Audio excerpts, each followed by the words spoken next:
This ethics boot camp is a great opportunity to learn more about ethics, and particularly ethics in the framework of having an ethical mindset in making decisions on a day-to-day basis.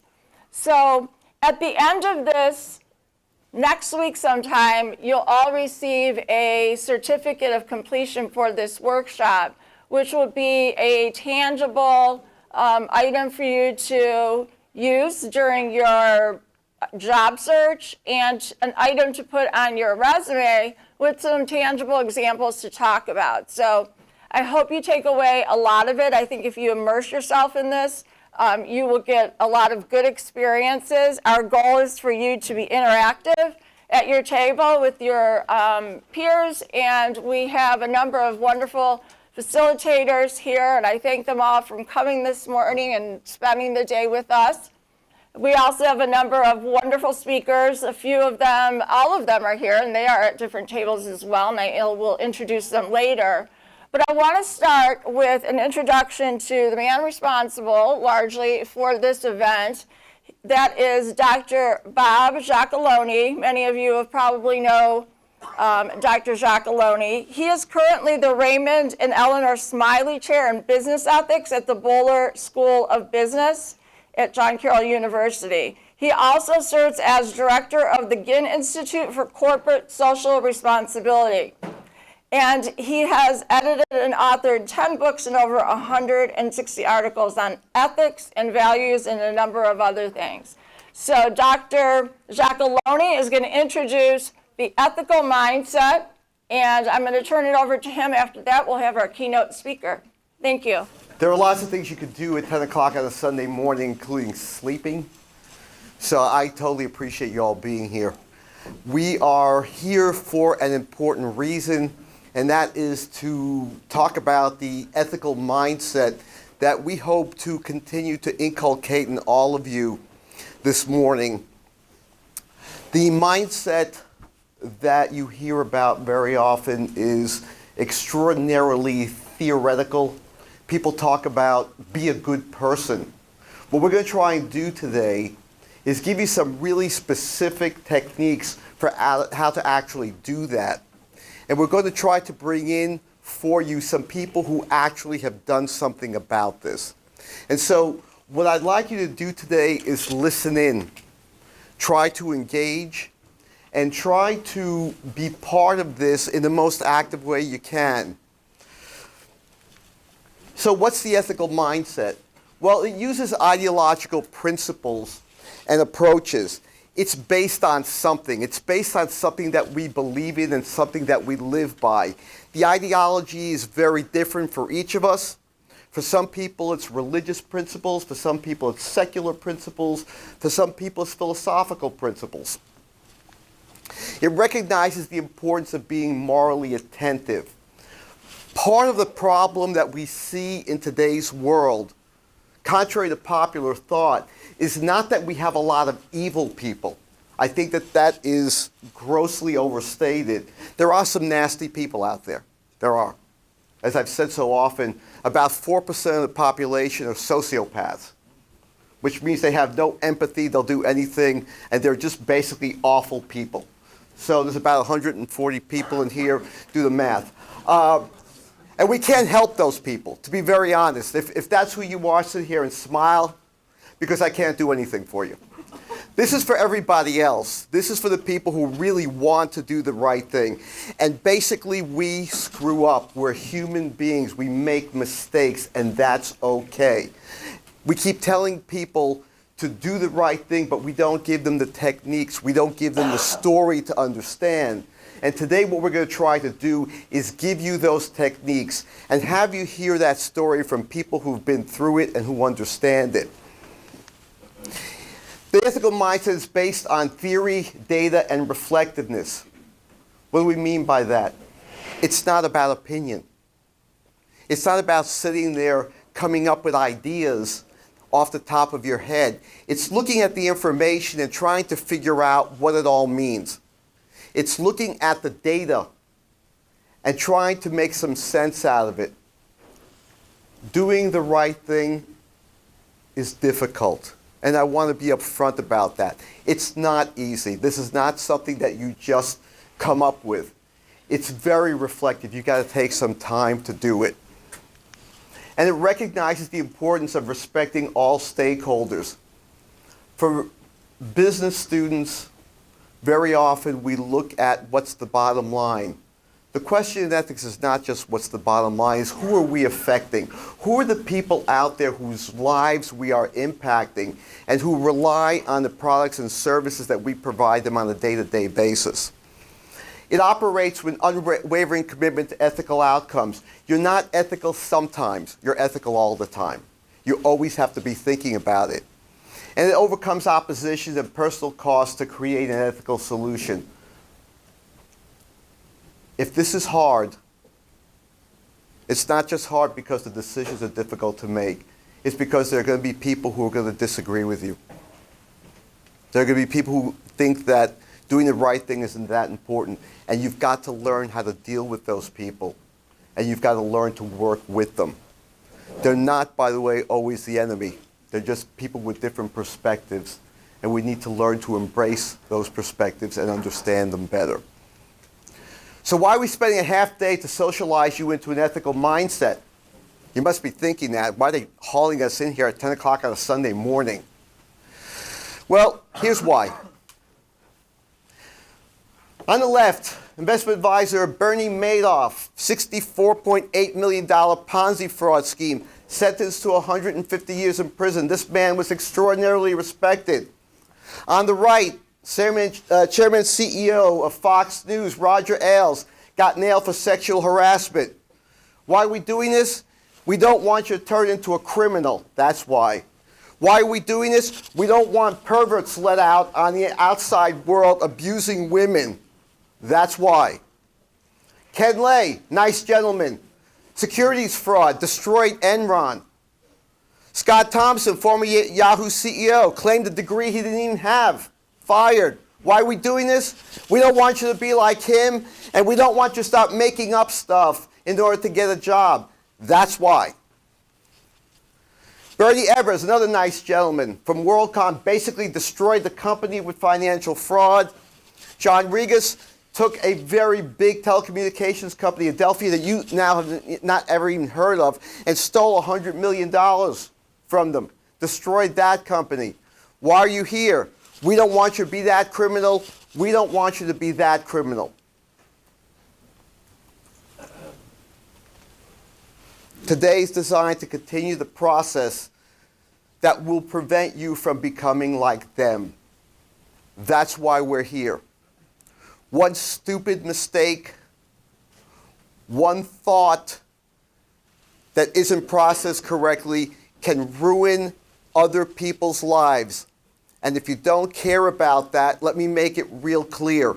It can ruin your life. So as I always tell everyone, if you're not ethical because you're a nice person, be ethical because you're smart and have self-interest. This is very important stuff. And I hope that you will engage with us today to help you to make better and better decisions. Thank you.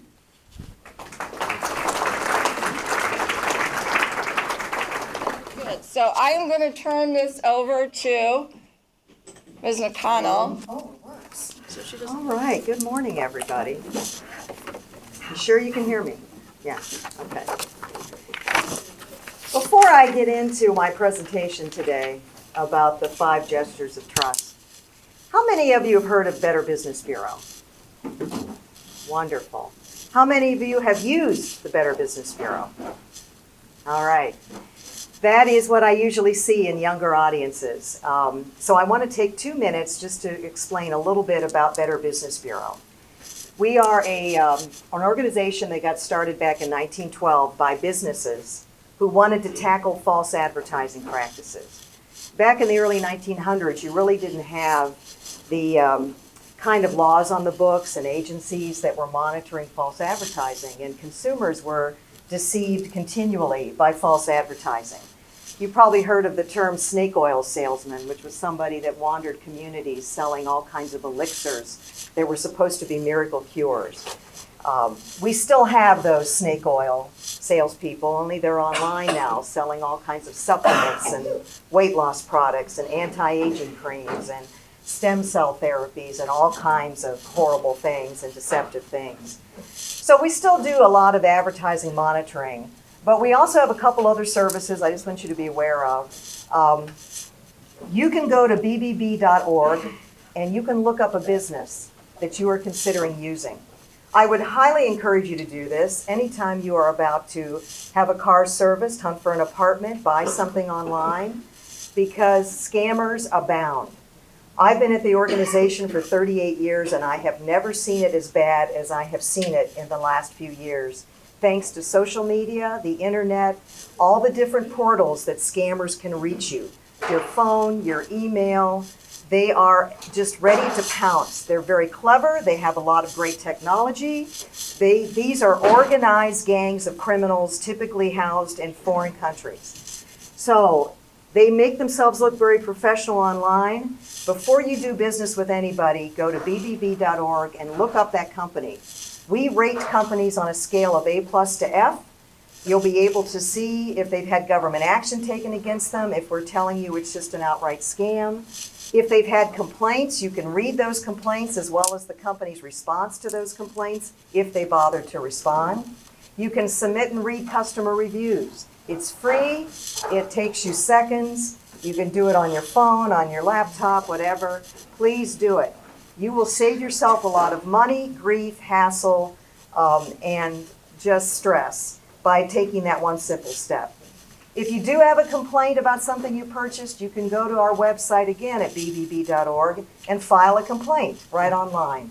We'll contact that company and we'll try to help you get that complaint resolved.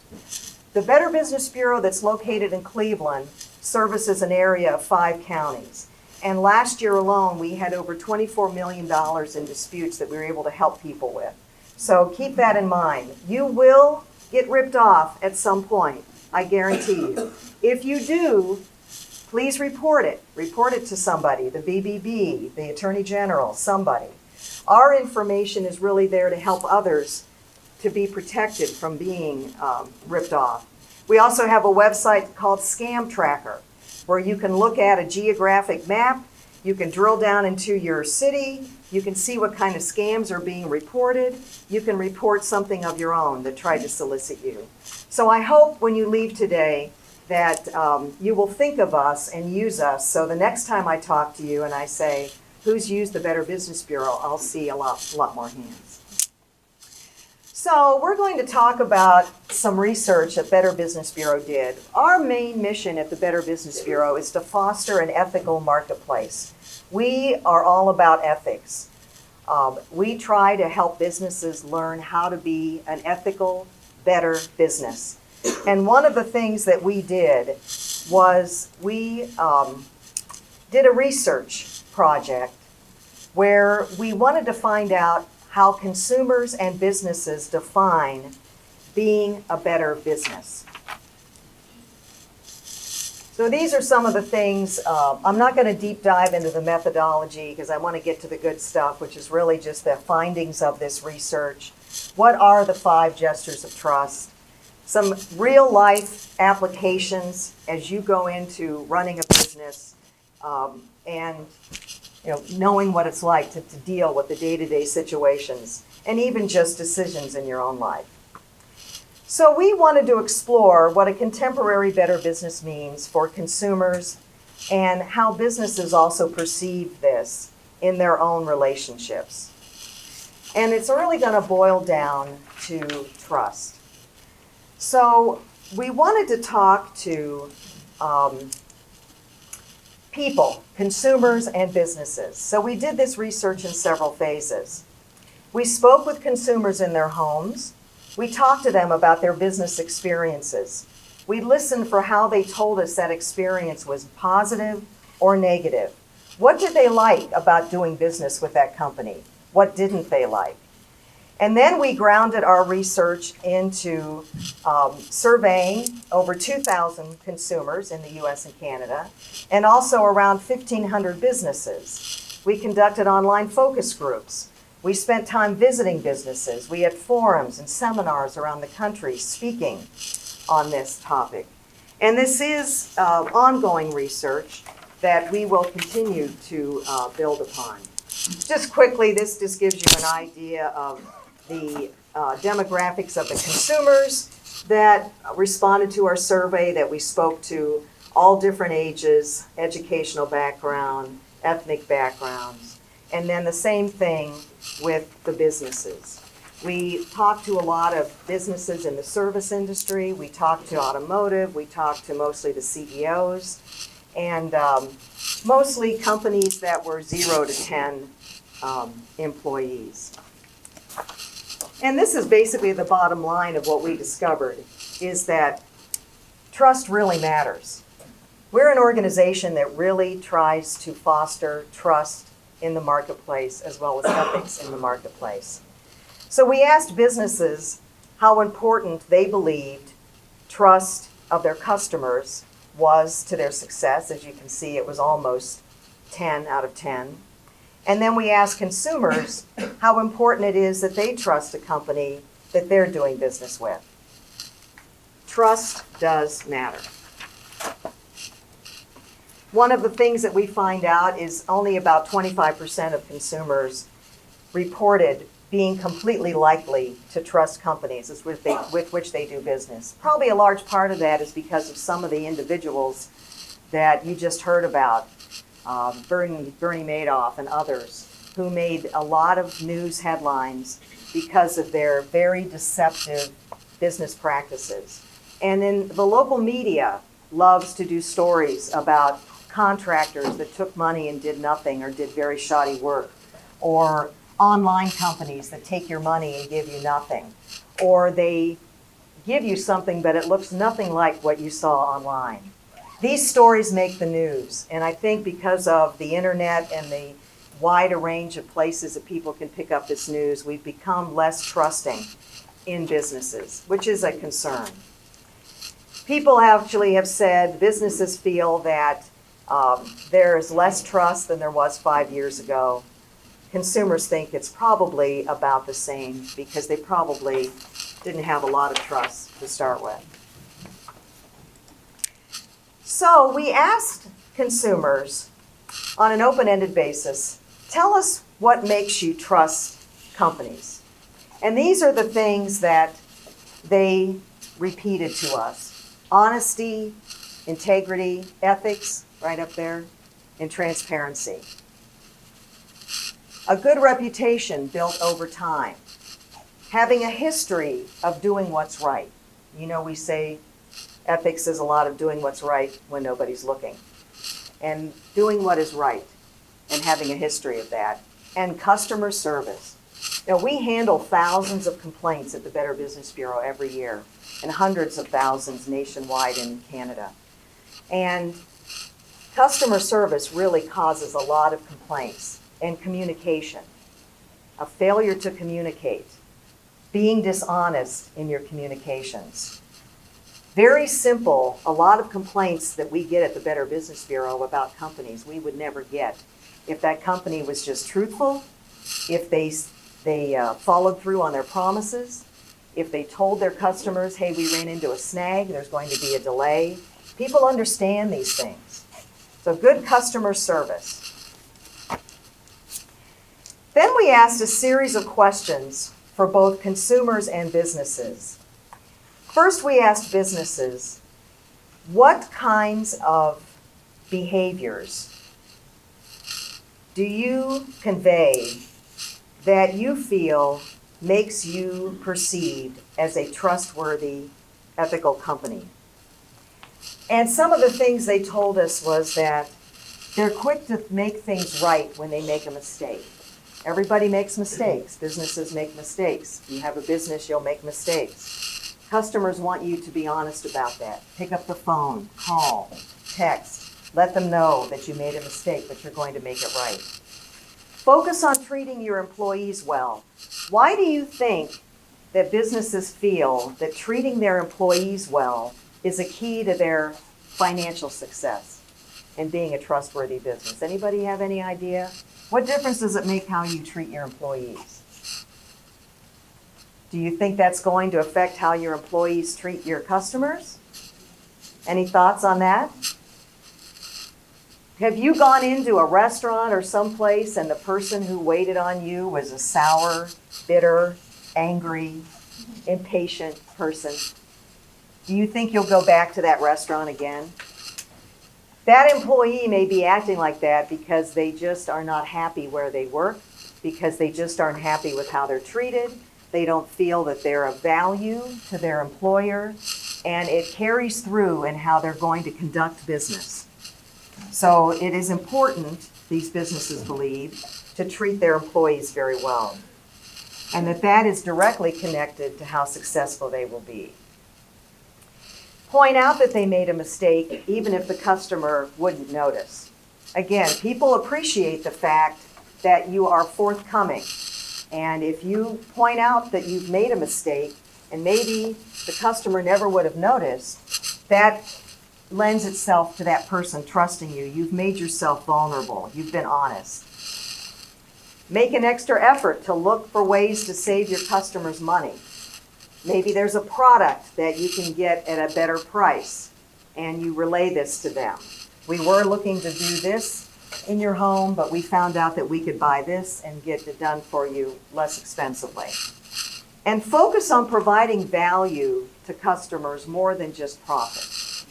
People are giving a business their money, and they want to know that they have a good value coming out of that money. Any questions or comments about any of that from what these businesses told us? So then we ask consumers the same thing. What happened that made this a positive experience for you when you did business with this company? Well, one of the things they said is they always know what to expect. Company says they're going to be at my house at 10 a.m., they're there at 10 a.m. I ordered something online and was told I would get it in 3 to 4 weeks. I got it in 3 to 4 weeks.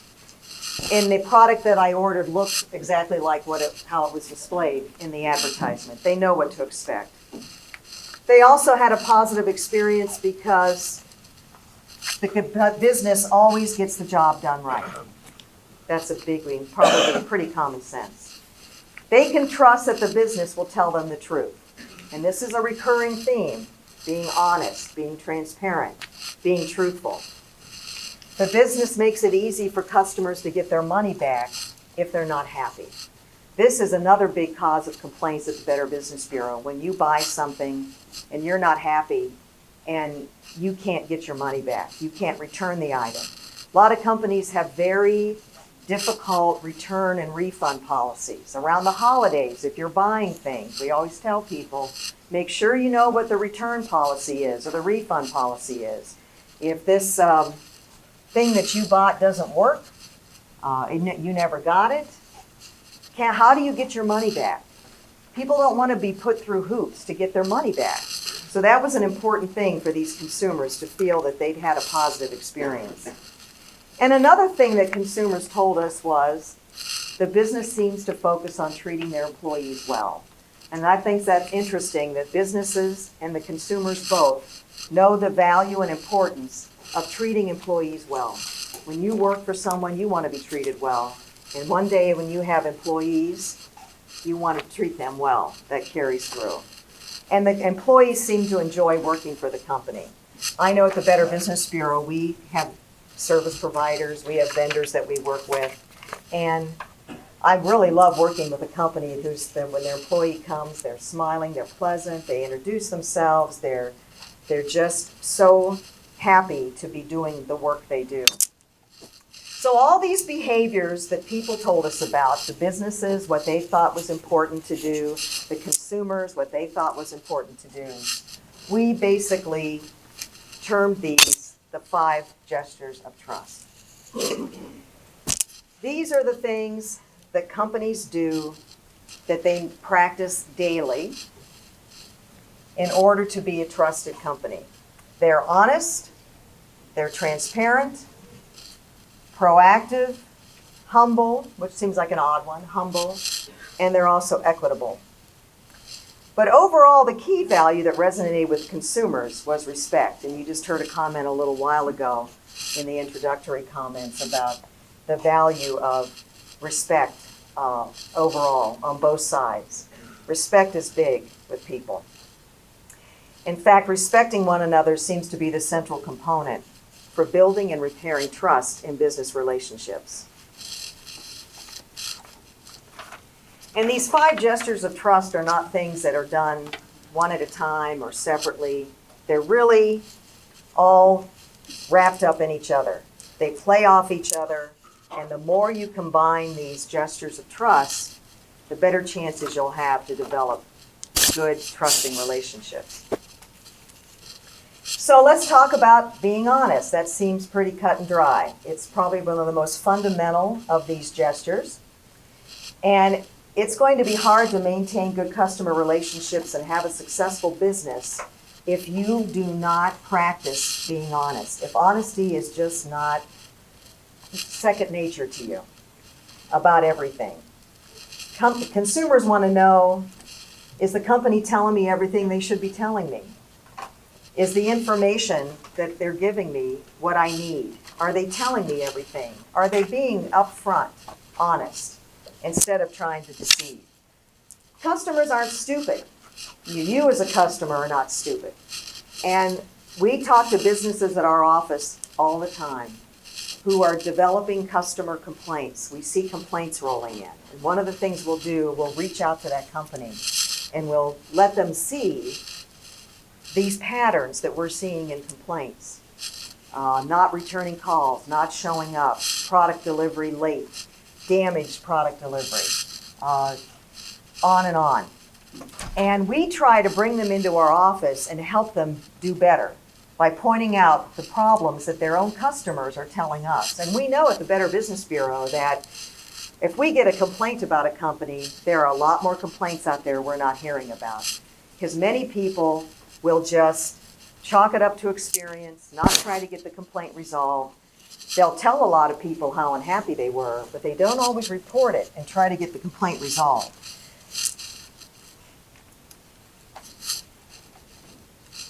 So we actually work with companies to just really tell them, you need to be so honest, even when it's embarrassing, even when you have to admit that you made a mistake, because in the long run, it really will pay off. Be transparent. As one business told us, we have nothing to hide. And that's really a very important statement. They have nothing to hide. Are they disclosing information, even if it makes them vulnerable? We talked about even if you made a mistake, it's a good practice to explain what happened, admit you made a mistake. And are you being transparent because it's the right thing to do? And not because the news media showed up at your office wanting to interview you about all these consumers who are filing complaints, or there was pressure from the community, or pressure from a consumer threat. Are you being transparent about what you're doing in your company, what your policies are, and how things happen in your business or mistakes that you've made? Be proactive.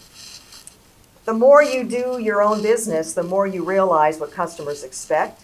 And you can anticipate what they might want, what they might need, and work with them on these goals. Respond quickly. Always be focused on trying to improve a customer's experience, and make that your normal practice. Just to be doing anticipate their needs, how you're going to make this a successful relationship that you will end up earning customer loyalty, which over time really makes a company successful. Word of mouth advertising, or maybe now word of social media advertising, is really the best that a company can get. They can't buy that. They can run all kinds of ads everywhere, but the best ad that they have is a customer that was happy and tells people that they're happy, or posts a good customer review. As far as humility goes, consumers and businesses both realize that without customers, I couldn't stay in business. Be humble about it. Realize that this is really a powerful trust driver to understand the value that your customers have in your success. Treating them like partners in your enterprise, not like a nuisance, not like something to make a quick buck on, but an actual partner in your enterprise. Be equitable. This is about a balance of power. Partner with your customers on every single job. Businesses should treat customers as part of a team. And this is probably one of the most important steps. Don't make the customer feel like they don't have any say in the transaction, that they really are, once you have their money, the customer is not important anymore. I have what I wanted to get out of this deal. So I wanted to, these are just to show you that the consumers feel that honesty was really paramount, and just how they value all these 5 gestures that we talked about. So I wanted to get into, consumers also did tell us that the better that they're treated by a company, the more loyal that they are going to be. Okay. Companies, again, as we've said, want their customers to be loyal, and they know that if they have a positive reputation, consumers are much more likely to be willing to do business with them. And we talk about this a lot, that it's just a very important facet. So I'm going to give you some scenarios of things that consumers actually reported to us. Actual transactions that happened to them. And then we'll talk about, of these 5 gestures of trust, where the company failed or where the company succeeded. So the first story I'm going to talk about is from a woman that we'll call Sonia.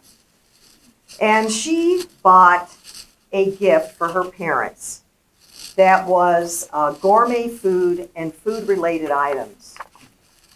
And she purchased this for her parents for a one-time gift. She paid with a credit card. She did this online. And about a month later, her parents got the gift. They really liked the gift. About a month later, she's looking at her credit card, and she got another charge from this company in the same amount. And she asked them to remove it, and nothing happened. She did not get a charge removed. And when she finally had a chance to talk to the company, they said, oh, well, when you agreed to buy that product, you also agreed to a monthly subscription to that product. And we are going to charge your card every month because that's what you agreed to when you bought this product. And when she said she didn't know that that's what she had done, the company's response was, well, we're sorry you overlooked that, but that's exactly what you did. She got very upset and said, why are you putting this on me? Why is it my responsibility to find out that this is a subscription service? And it's too bad that you treated me like this. My parents really liked the gift, but now I'm going to tell people what happened here. And I will tell you that this scenario plays out all the time. We hear it all the time from consumers. Some kind of offer pops up, maybe in social media, maybe something you see online, some kind of a free trial of something. You're going to get cosmetics, or you're going to get clothing, or you're going to get food, something. And it's a free trial for 30 days. And people click on it to get the free trial. And there are terms. There's probably a link that says terms and conditions, and we never read that. So had you gone to those links, you would have found out that by submitting your credit card and getting this free trial, that you've agreed to sign up for this product every month for the next 12 months. We see this with supplements. We see this with all kinds of things online. And the company really has a policy that they posted, and they want to say it's not their fault you didn't read it. But the company knows very well that they made it difficult. They're not being transparent about this situation. So let's talk for a moment about some of these 5 gestures of trust that we had talked about. Do you think this company exhibited a gesture of being equitable, of having an equal balance of power in the transaction? Somebody? Somebody? Hello? Yes, no? Yes, no. Thank you. Yes, no. Why was it a no? Because they took advantage of this consumer. They were not interested in building loyalty. They were not interested in making sure the customer was an equal partner in this transaction. They were more interested in ripping her off and getting her credit card number and signing them up for a monthly charge for something. How about being transparent? No, not transparent at all. Thank you. Yeah, not transparent at all. They made their policy not front and center. You know, as soon as I clicked on something to buy, there should have been a nice big alert for me, a nice big notice. Understand that by buying this product, you're agreeing to a year subscription, and we'll charge your card $89.95 every month. How about, well, being honest? Were they honest? They weren't really dishonest. You know, they had a policy, but they really weren't as forthcoming as they could have been about the ramifications to her once she'd agreed to buy this product. Their subscription is actually correct, but they just didn't go about explaining it in a way. In fact, companies that do this intentionally. How about being humble? No humble here, right? No humility here.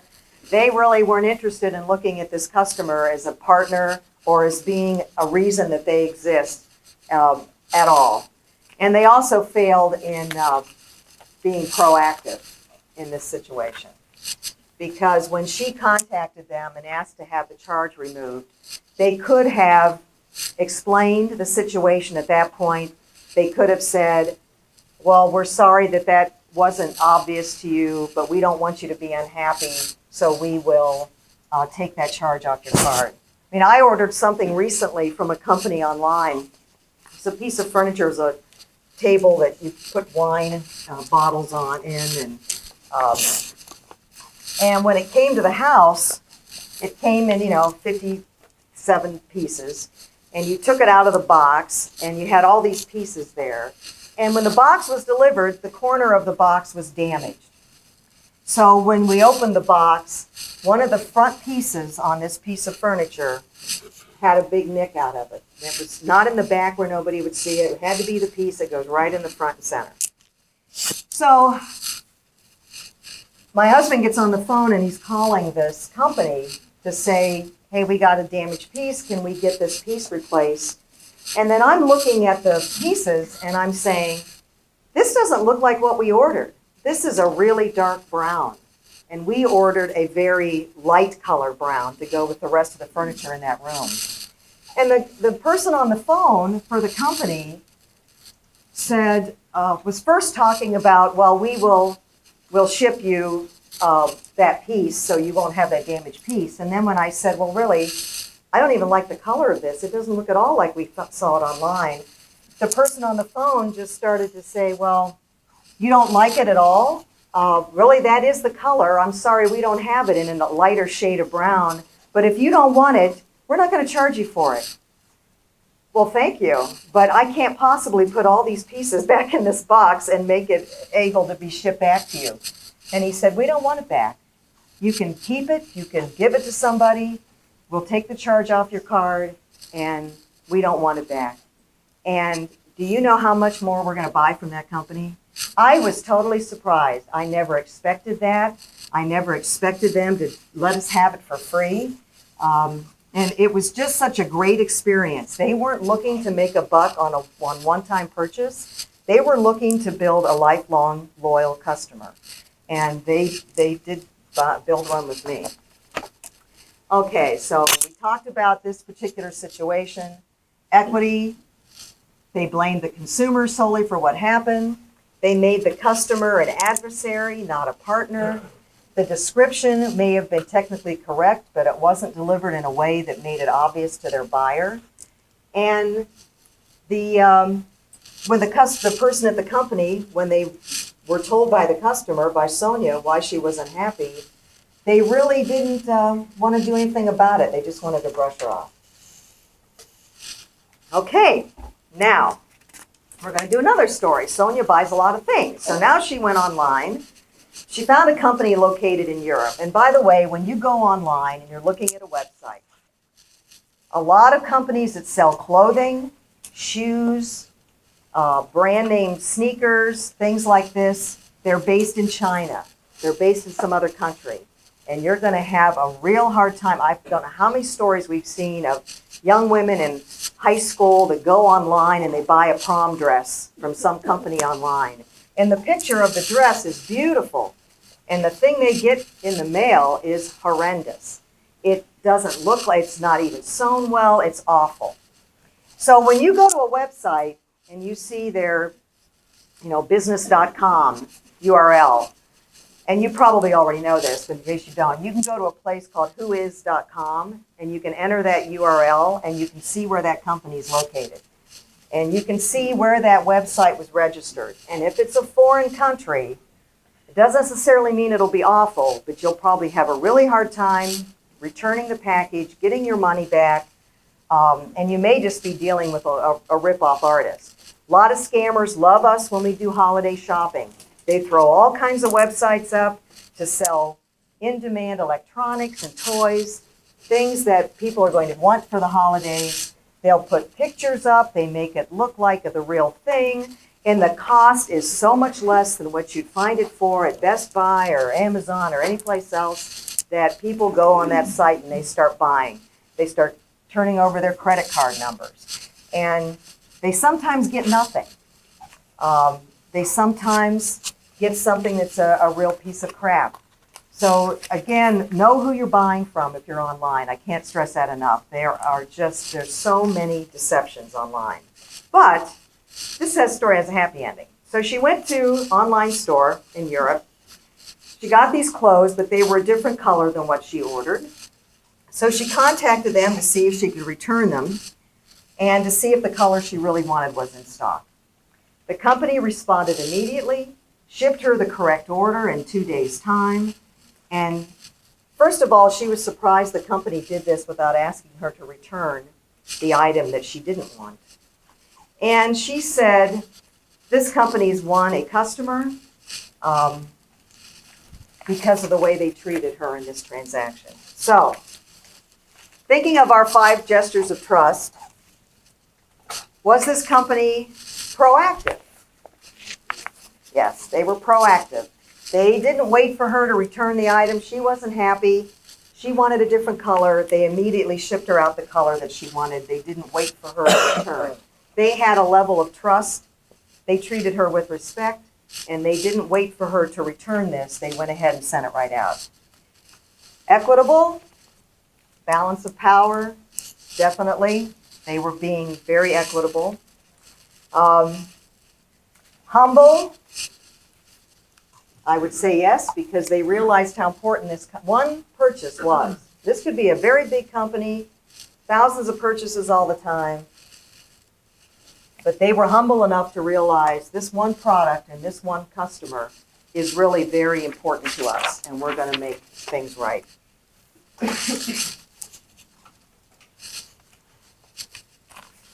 So proactive, they responded immediately. Equitable, they trusted the customer was going to return the item. They didn't make her wait.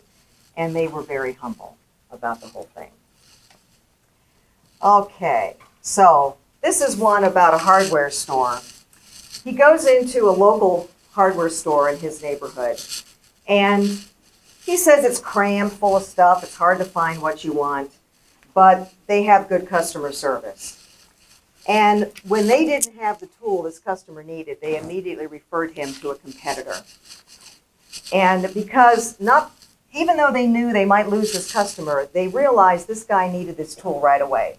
So rather than have us order it and get it 10 days from now, you need it, go down the road, you'll find it from somebody else. And he, was very appreciative, said he would return to the store, and he did go down the road and get it from the other company. So in this case, we are seeing that they are very proactive, because rather than this person that helped this man at the hardware store was looking for a solution to a problem. So he was very proactive about finding out where the tool could be located and having the person go to where that tool could be found. They were actually very humble. They realized this was a partnership with this customer. They weren't worried about their own little bit of profit they might have made on that one purchase. They sent the customer to another company, and it was also a very equitable transaction. Any questions about any of these situations? Have you had situations like this in buying something yourself? Have you had problems? Any time you've dealt with a company that you weren't happy with? And does some of this resonate with you? I mean, these 5 gestures of trust, aren't these the kinds of behaviors that you'd like to see a company use when they're dealing with you, and that you would like to use if you have a business and you're dealing with your own customers? These things are very, very vital to running a very good business. So I'll just leave you with some little bullet points here, some things that you can do. And all of these things I'm talking about in this booklet, which is going to be in the back of the room back there, you can get today. This goes into more depth and gives you a lot of resources and explains these 5 gestures of trust. But some of the things you can do as practical applications: get feedback from customers. We always talk to businesses about this when we get a complaint. We tell them that this is feedback you need to pay attention to. Don't ignore this. Don't get angry. Look at what happened and see how you can fix it the next time around. And again, using these 5 gestures of trust. Train your staff to understand what these gestures of trust are all about. Get feedback from consumers and plan how you're going to really work on customer relationships to make your business run successfully in the long term. Are there any questions about any of this? We see a lot of problems in our office by businesses that could easily be remedied and avoided. And businesses don't do it for one reason or another. And I will tell you, they don't stay in business very long. They're in for the short haul. They make a quick buck. Some of these business owners I've met shouldn't even be interacting with people. They just don't know how to be decent and civil and talk to somebody. But I hope this has been helpful, and I hope that you will reach out to Better Business Bureau. Again, as I mentioned in the beginning of the discussion, use us to check out businesses before you do business with them. Use us to file a complaint if you've had a problem. Go on our site. All of our services we offer are free. And that's all I had. So thank you.